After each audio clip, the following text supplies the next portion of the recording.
Hello students. In the last lecture we had derived an equation for BC. BC is equal to 1.84 capital Q divided by under root G e1 to the power 3 by 2. Right. So it is at the critical flow condition. Now अगर क्या हो रहा है कि B2 जो है वो कम हो जा रहा है BC से, ठीक है, यानी कि जो आपकी क्रिटिकल वो है विड्थ है उससे जो है आपकी B2 अगर कम हो जा रही है तो क्या होगा कि ऐसे केस में जो है वो Q जो है Q2 जो हो जाएगा वो लार्जर हो जाएगा Q मैक्स से, जो कि पॉसिबल है नहीं।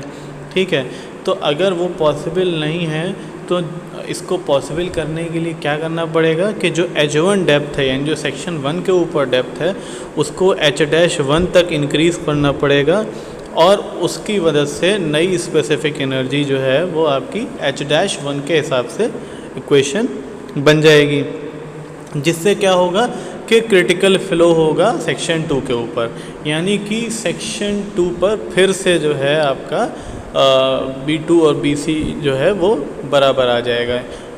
तो B2 जो है वो BC से नीचे नहीं जा सकता। ठीक है, अगर आपको क्रिटिकल फ्लो कराना है तो ऐसे में क्या करना है कि हमको जो है वो H1 जो है वो इंक्रीज़ कर देना है।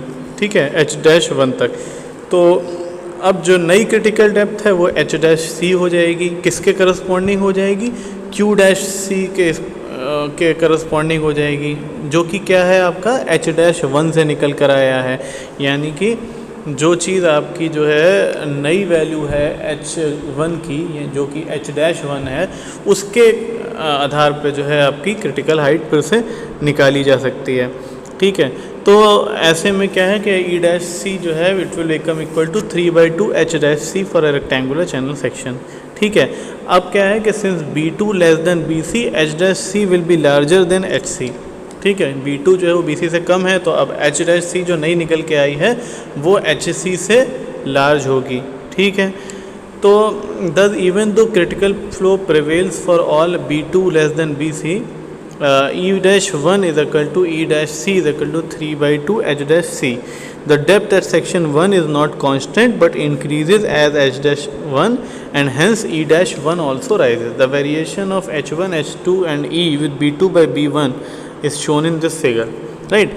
तो अब इसके आधार पे अगर हम देखें तो इसके आधार पे न्यूमेरिकल सॉल्व करे जा सकते हैं। अब क्या बोल रहा है कि rectangular channel 3 metre wide carries a discharge of 10 metre cube per second. Right, तो कैपिटल क्यू आपका 10 मीटर दे रखा है, बी आपकी 3 दे रखी है, at a depth of 2 metre यानी कि एच जो है वो आपका 2 मीटर दे रखा है। ठीक है, what is the maximum side wall contraction, यानी कि कितना इसमें विड्थ कॉन्ट्रैक्शन हो रहा है हॉरिजॉन्टल में, यानी बी जो है वो रिड्यूस हो रही है। ठीक, तो what is the maximum side wall contraction which can be provided without changing the up stream water level. Up stream water level यानी कि एच जो है उसको चेंज करे बिना हमको जो है वो कैलकुलेट करना है। तो कहाँ तक जा सकते हैं हम BC तक जा सकते हैं, यानी B जो है वो BC तक जाएगा अगर, तो आपका जो है वो आपको H जो है या H1 जो है वो चेंज नहीं करना पड़ेगा। तो हमको BC की इक्वेशन पता है कि BC is equal to 1.84 capital Q under root G E1 क्यूब। ठीक है, और E1 क्या होता है H1 plus V1 square by 2G, और Q को हम क्या लिख सकते हैं A V1, V1 क्या है Q बाई A। ठीक है, तो V1 Q बाई A 10/6 हो गया। ठीक है, दे रखा है। ठीक है, तो V1 आपने निकाल लिया 1.67 मीटर पर सेकेंड। राइट, अब E1 आपको निकालना है, H आपकी चेंज होनी नहीं है तो H को फिर से 2 ही रखना है। ठीक है, 2 प्लस 1.67 का स्क्वायर डिवाइडेड बाई 2G, ये आपका E1 हो गया 2.14।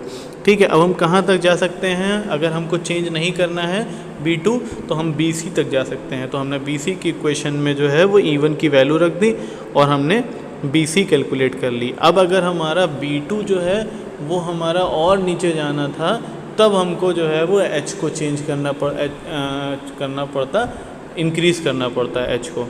ठीक है, तो इस इक्वेशन में क्या बोला था कि what is the maximum side wall contraction, तो वो मैक्सिमम साइड वॉल कॉन्ट्रैक्शन जो है वो BC होगा यानी क्रिटिकल B होगा। ठीक है, तो इस तरह का क्वेश्चन है। अब इस अगला क्वेश्चन जो है वो क्या है, A rectangular channel 2 meter wide carries water at a velocity 1.5 meter per second and depth 1 meter. Find the maximum rise in bed level which can be allowed without causing a change in depth at upstream. यानी कि हमको H जो है वो change नहीं करनी है, again हमको BC तक ही जाना है। और आपको क्या पूछा हुआ है उस यानी कि हमको जो है अब इसमें पूछा गया है कि find the maximum rise in bed level. तो राइज इन बेड लेवल का क्या मतलब है कि ये हम्प का केस है, ठीक है। तो कितना हम्प अलाउ करा जा सकता है, डेल्टा जेड सी तक अलाउ करा जा सकता है। अगर डेल्टा जेड जो है वो बड़ा हो जाएगा डेल्टा जेड सी से, तो आपको जो है वो फ्लो जो है वो सेक्शन 1 पर चेंज करना पड़ेगा। तो सेक्शन 1 पे अगर चेंज नहीं करना है तो हम डेल्टा जेड सी तक जा सकते हैं, ठीक है। फ्रॉड नंबर का फॉर्मूला है हमारे पास V1/√GH1, हमने उसके सारी वैल्यूज़ रखी, फ्रॉड नंबर 0.48 आ गया, 1 से कम है, इसका मतलब आपका सब क्रिटिकल फ्लो है। डेल्टा जेड सी की वैल्यू हमको निकालनी है, डेल्टा जेड सी की आपको इक्वेशन पता है, ठीक है। डेल्टा जेड सी की इक्वेशन आपको पता है, आपने डेल्टा जेड सी की इक्वेशन रख के डेल्टा जेड सी कैलकुलेट कर लिया। अगर आपको डेल्टा जेड सी की इक्वेशन नहीं याद है तो आप ये देख सकते हैं, delta Z C = H1 bracket में 1 + FR²/2 - 3/2 FR⁴ यानी कि इन बोथ केस चाहे आपका जो है वो विड्थ कॉन्ट्रैक्शन हो तो आप BC तक जा सकते हैं, और चाहे आपका जो है आपका बेड राइज कर रहा हो तो आप डेल्टा जेड जो है वो डेल्टा जेड सी तक जा सकते हैं, ठीक है। तो this is the case when आपसे ये पूछा जाए कि मैक्सिमम साइड वॉल कंट्रैक्शन या maximum rise in vertical bed जो है वो कितना होगा। तो 2 न्यूमेरिकल हमने करे, ठीक है। अब नेक्स्ट ये जो पहला न्यूमेरिकल है ये आप इसका स्क्रीनशॉट लीजिए और आप लोग ये जो है मुझको सॉल्व करके भेजेंगे। Thank you so much.